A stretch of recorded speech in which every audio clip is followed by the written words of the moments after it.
বর্তমান তরুণ প্রজন্ম যারা রয়েছে তাদের কাছে আমাদের একটা আবদার, হ্যাঁ নতুন তরুণ প্রজন্ম, তোমরা কি চাও তোমাদের পরিবার জাহান্নামের মধ্যে যাক?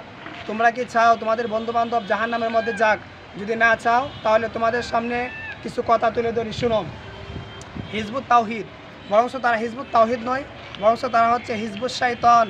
তাদের ভ্রান্ত এবং কুফরি আকীদা কী কী আমি তোমাদের সামনে তুলে ধরি, তোমরা শোনো।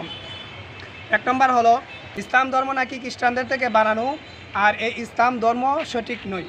নম্বর, তারা বলেছে হিজবুত তাওহিদ যদি কেউ গ্রহণ না করে তাহলে তারা মুক্তি পাবে না, এবং হিজবুত তাওহিদ আল্লাহ তাআলা সৃষ্টি করেছেন এবং এটার পরিচালনা স্বয়ং আল্লাহ তাআলা নিজেই করেন।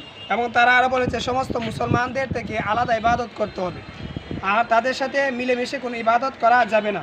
পৃথিবীর সমস্ত মুসলমান যারা রয়েছে তারা আবু জাহেল, আবুল আহাব, উতবা, সাইবা তাদের মতো নাকি কাফের। তাহলে বুঝো মুসলমানরা তোমাদেরকে আবু জাহেলের মতন কাফের বানিয়ে দিচ্ছে। এবং তারা আরও বলেছে হিজবুত তাওহিদের যত সদস্য রয়েছে প্রত্যেকটা সদস্য নাকি সাহাবায়ে কেরাম নবীদের থেকেও মর্যাদা সম্পন্ন বেশি।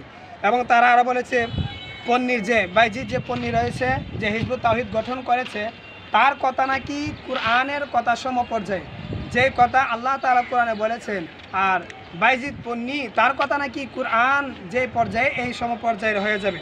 এবং তারা বলছে পৃথিবীর মধ্যে যত আলেম রয়েছে প্রত্যেকটা দলের আলেম তারা নাকি কাফের, পথভ্রষ্ট, এবং তারা বিধর্মী, এবং তারা কাফের। আর যে নাস্তিক রয়েছে তাদেরকে তারা ধার্মিক বলতেছে তারা নাকি মুত্তাকি, অথচ আল্লাহ তাআলা বলেছেন নাস্তিকরা জাহান্নামী। এবং এই সেলিম বলেছে হিজবুত তাওহিদের লোকেরা বলে নবীগুলা ব্যর্থ, যত নবী রাসূল দুনিয়ার মধ্যে আসছেন তারা নাকি ব্যর্থ। মুহাম্মদ সাল্লাল্লাহু আলাইহি ওয়াসাল্লামের উপর যে দায়িত্ব দেওয়া হয়েছিল সে দায়িত্ব তিনি বলে সঠিকভাবে আদায় করে নাই, যে কারণে তিনি সারা দুনিয়ার জন্য রাহমাতুল লিল আলামিন হতে পারে নাই। এবং পৃথিবীর মধ্যে যত অন্যায় কাজ রয়েছে এবং রক্তপাত রয়েছে সবগুলোর জন্য হিজবুত তাওহিদ দায়ী করতেছে সাহাবায়ে কেরামকে। তারা বলতেছে পৃথিবীর মধ্যে যত অন্যায় এবং রক্তপাত রয়েছে সবগুলো নাকি সাহাবায়ে কেরাম করে গেছে। শুধু ইসলাম নয়, যে কোনো ধর্ম আপনি গ্রহণ করবেন সেই প্রত্যেকটা ধর্ম থেকেই নাকি নাজাত পাওয়া যাবে, হিজবুত তাওহিদ তারা বলতেছে। এবং গান, বাদ্যযন্ত্র, যত রকমের চিত্রাঙ্কন রয়েছে, ভাস্কর্য রয়েছে, এগুলা স্থাপন করা, গান পরিবেশন করা, এগুলা নাকি হারাম নয়, বরং কুরআন বলে এগুলো হারাম, আর হিজবুত তাওহিদ বলে এগুলো হারাম নয়, হালাল। এবং দাড়ি, টুপি, পাঞ্জাবি, পাগড়ি যেগুলো রয়েছে এটা ইসলামের একটা নিদর্শন, আর সে বলে এটার সাথে কোনো ইসলামের কোনো সম্পর্ক নাই। এবং হিন্দুদের শ্রীকৃষ্ণ, রামকৃষ্ণ, বৌদ্ধদের যেগুলো রয়েছে তারা নাকি নবীদের নবী ছিল। তাহলে এই যে রামকৃষ্ণগুলাকে নবী বানাচ্ছে আর হিজবুত তাওহিদ গ্রহণ করছে, তাদেরকে ঈমান আছে না।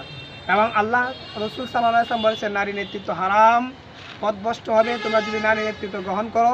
হিজবুত তাওহিদের লোকেরা ইমাম সেলিম বলে নারী নেতৃত্ব হারাম নয়, এবং আল্লাহ তাআলার নৈকট্য অর্জন করতে হবে প্রত্যেকটা মুসলমানের দায়িত্ব। কিন্তু এই সেলিম বলে না, আল্লাহ তাআলার নৈকট্য অর্জন করা এটা গ্রহণযোগ্য নয়। তাহলে প্রত্যেকটা বাংলাদেশ সহ বিশ্বের প্রত্যেকটা তরুণ প্রজন্মের কাছে আমাদের এই মেসেজ পৌঁছে দিতে চাই, তোমরা যদি চাও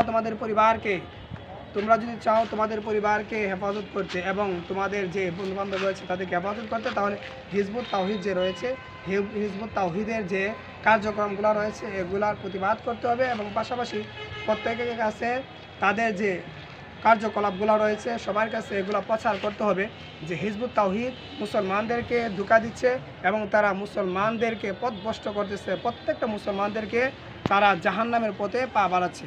তাই প্রত্যেকটা বাংলাদেশ সহ বিশ্বের সকল মুসলমানদের কাছে আমাদের আবদার থাকবে হিজবুত তাওহিদকে বর্জন করুন এবং হিজবুত তাওহিদে প্রত্যেকটা কার্যক্রম যেখানে হবে সেখানে প্রতিবাদ গড়ে তুলুন ইনশাআল্লাহ।